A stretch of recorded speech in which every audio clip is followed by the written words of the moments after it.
going to be a chi-square test, which is also a non-parametric test. And what the chi-square test does is it checks categorical values within a matrix. So what we're going to do is we're going to check observed data against expected values. So you've got group 1, group 2, and then group A and group B. So the observed values for group 1 are 30 and 20, giving you a total of 50. And the observed values for group 2 are 40 and 10, giving you a total of 50. And you can see here we've got the sum of B3 to C3 and a sum of B4 to C4, and then a sum of B3 to B4, and a sum of C3 to C4, and then giving you a total of a sum of B5 to C5, giving you a total of 100, and that's your observed values. And now we've got our expected values.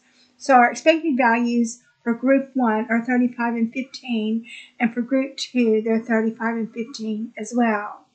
So group 1A, we're going to check the value of group 1A equals B3 minus B9 squared divided by B9 divided by 35, and that's a 0.71.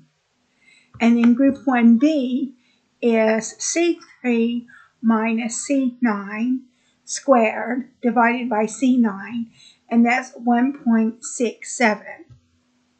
Now we have group 2A, and B4 minus B10 squared divided by B10 is 0.7, and group 2B is C4 minus C10 squared divided by C10.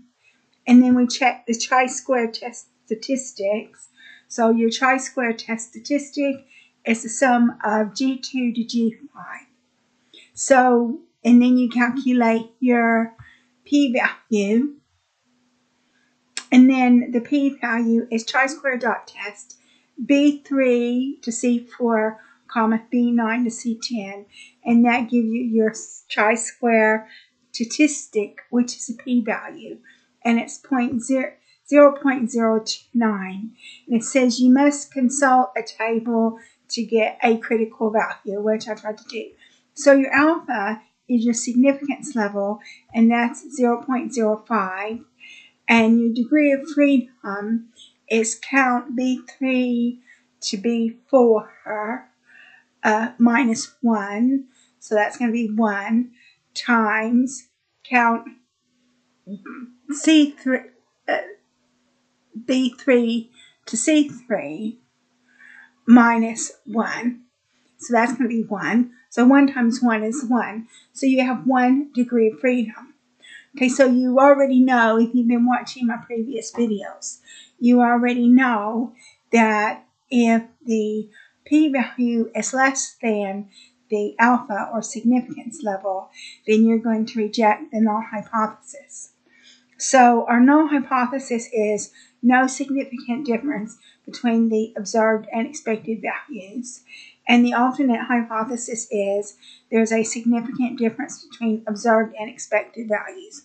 So we're going to interpret this, even though we already know that the chi-square test, the chi-square statistic, which is the p-value, is 0.02, which is below 0.05.